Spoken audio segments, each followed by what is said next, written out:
Hi friends, ఇక్కడ తిరుపతిలో స్వామివారికి 3 రకాల నివేదన పెడతారు, అంటే 3 టైమ్స్ పెడతారు. సో 3వ నివేదనలో ములహర అని ఒక ప్రసాదం పెడతారు. అది చాలా బాగుంటుంది, సూపర్గా ఉంటుంది, చాలా టేస్ట్గా ఉంటుంది. కానీ దాని గురించి చాలామందికి తెలియదు, ఎందుకంటే అది తిరుమలలో చాలామందికి దొరకదు, ఇక్కడ ఉండే వాళ్ళకి మాత్రమే దొరుకుతుంది. చాలా టేస్టీగా ఉంటుంది, చాలా అద్భుతంగా ఉంటుంది. ఇక్కడ తిరుపతిలో రాములవారి టెంపుల్లో కూడా పెడతారు. చాలా చాలా బాగుంటుంది. అది ఎలానో నేను చేసి చూపిస్తాను, సూపర్గా ఉంటుంది. చూడండి, నేను ఒక చిన్న గ్లాస్తో చేస్తున్నాను. ఫస్ట్ ఈ గ్లాస్ కొలతలతో చేసుకుంటే బాగుంటుంది, సరిపోతుంది అనమాట.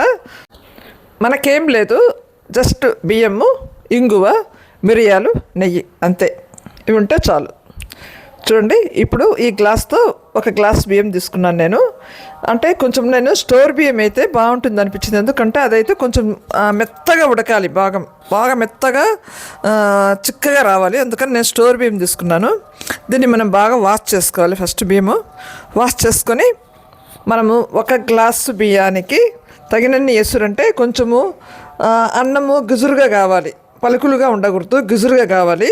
సో దానికని మనం 3 గ్లాసులు నీళ్ళు వేసుకోవాలి. ఇప్పుడు ఇందులో 1 స్పూన్ నెయ్యి కూడా వేసుకోవాలి. నెయ్యి అంటే స్వామివారి ప్రసాదము అంటే మెయిన్ ఇంగ్రీడియంట్ ఏంటి అంటే నెయ్యి. నెయ్యి లేనిది ఏ ప్రసాదము ఉండదు. సో మనం నెయ్యి కూడా వేసుకొని నేనైతే రైస్ కుక్కర్లో పెట్టేసుకున్నాను. అది బాగా మెత్తగా ఉడకాలి, గిజురుగా రావాలి, అన్నము పలుకులుగా ఉండకూడదు. అన్నం చాలా మెత్తగా ఉడకాలి, గిజురుగా రావాలి. చాలామంది అది రవ్వతో చేశారనుకుంటారు, కానీ అది రవ్వ కాదు, బియ్యమే అనమాట. బాగా మెత్తగా ఉడకాలి బియ్యం. చూసారా, కొంచెం పలుగ్గా ఉంది. అన్నం ఇంకొంచెం ఉడకాలి, బాగా చాలా మెత్తగా గిజురుగా అయిపోవాలి అన్నం అంతా.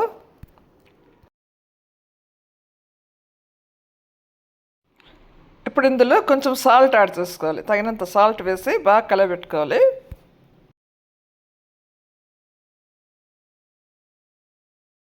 అన్నం కొంచెం దగ్గర పడుతుంది.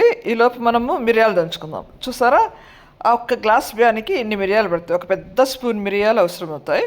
మిరియాలు ఎక్కువ పడతాయంటే దీనికి మిరియాలు మనము కొంచెము అంటే రోట్లో వేసుకొని కచ్చాపచ్చాగా దంచుకుంటే మనం తినేటప్పుడు పంటి కింద పడి ఆ టేస్ట్ అనేది బాగుంటుంది అనమాట. సో కాబట్టి మనము నిదానంగా రోట్లో దంచుకోవాలి, కచ్చాపచ్చాగా దంచుకోవాలి. సో మిరియాల పొడి అనేది రెడీ అయిపోయింది. దీన్ని ఒక పక్కన పెట్టుకుందాం, ఒక ప్లేట్లో వేసుకొని. తర్వాత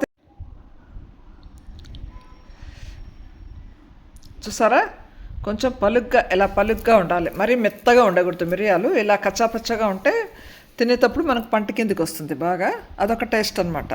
తర్వాత మెయిన్ వచ్చేసి ఇంగువ ఉండాలి, మెయిన్ ఇంగువ.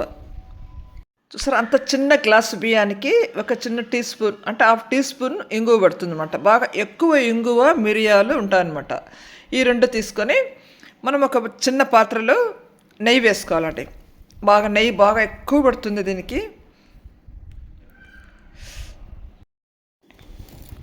నెయ్యి కొంచెం బాగా వేడెక్కాక మనం దంచిపెట్టుకున్న మిరియాలు, ఇంగువ అందులో వేసాలి. వేస్తూనే స్టవ్ ఆఫ్ చేసేయాలి. స్టవ్ ఆఫ్ చేసి లేకపోతే మాడిపోతుంది అనమాట ఇంగువ.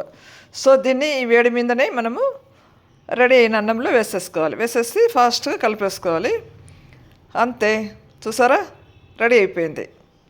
చాలా ఫాస్ట్గా అయిపోతుందండి, తొందరగా అయిపోతుంది. చూసారా, చాలా బాగుంది. ప్రసాదం అనేది రెడీ అయిపోయింది.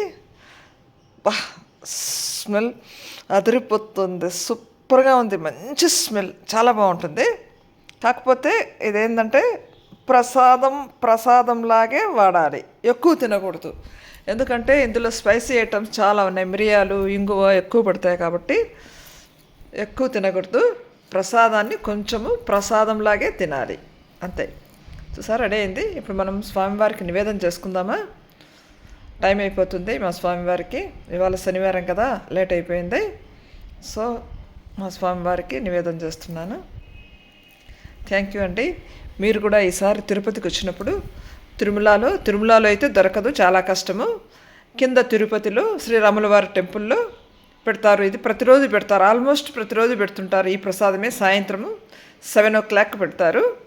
సో ఈసారి వచ్చినప్పుడు తప్పకుండా టేస్ట్ చేయండి. Thank you.